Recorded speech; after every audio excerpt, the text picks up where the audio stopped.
ब्रेकनंतर स्वागत। एक महत्त्वाची अपडेट आहे। शिवसेना शिंदे गटाचे खासदार श्रीरंग बारणे ओमराजे निंबाळकर यांच्या भेटीसाठी दाखल झालेत आणि पुण्यातील निंबाळकर यांच्या निवासस्थानी खासदार बारणे सध्या दाखल झालेले आहेत। अभिजित पोते आमचे प्रतिनिधी आपल्याला अधिकची माहिती देत आहेत। अभिजित, पुण्यातील निंबाळकर यांच्या निवासस्थानी आता खासदार बारणे दाखल झाल्याची माहिती समोर येते।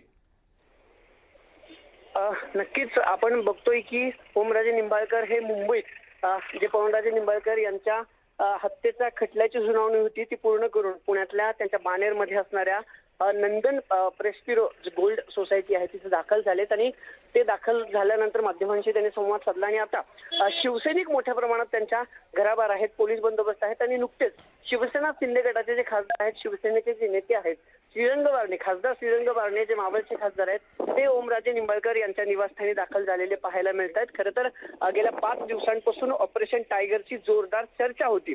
ऑपरेशन टायगरच्या माध्यमातून ठाकरे गटाचे 6 खासदार शिंदेंनी फोडले होते आणि त्यातलेच एक ओमराजे निंबाळकर होते। खरं तर ओमराजे निंबाळकर यांच्या नावाभोवती खूप चर्चा सुरू होती की ओमराजे निंबाळकर, कारण त्यांनी त्यांची भूमिका मांडली नव्हती, गुलदस्त्यात त्यांची भूमिका होती। आजच्या निकालानंतर मी माझी भूमिका जाहीर करू असं ते सांगत होते, पण ठाकरे गटाची जी बैठक संसदेत झाली होती त्या बैठकीला देखील ओमराजे गैरहजर होते, ओमराजे निंबाळकर गैरहजर होते। त्यावरून असं जवळपास स्पष्ट झालं होतं की त्यांनी ठाकरे गटाची म्हणजे उद्धव ठाकरेंची साथ सोडली आणि त्यानंतर आता ते पुण्यात आलेत आणि पुण्यात आता शिवसेना शिंदे गटाचे जे खासदार आहेत बारणे हे त्यांच्या भेटीसाठी त्यांच्या निवासस्थानी दाखल झालेत। एकूणच काय तर ऑपरेशन टायगर सक्सेसफुल झालंय का? ओमराजे निंबाळकर जरी सांगत असतील की मतदारसंघात मी जाईन, धाराशिवला मी जाईन आणि माझ्या कार्यकर्त्यांशी चर्चा करून पण त्याआधी शिंदे गटाचे खासदार किंवा शिंदे गटाचे या भेटीमुळे आणखीन चर्चांना उधाण येत आहे। धन्यवाद अभिजित या सगळ्या सविस्तर माहितीसाठी।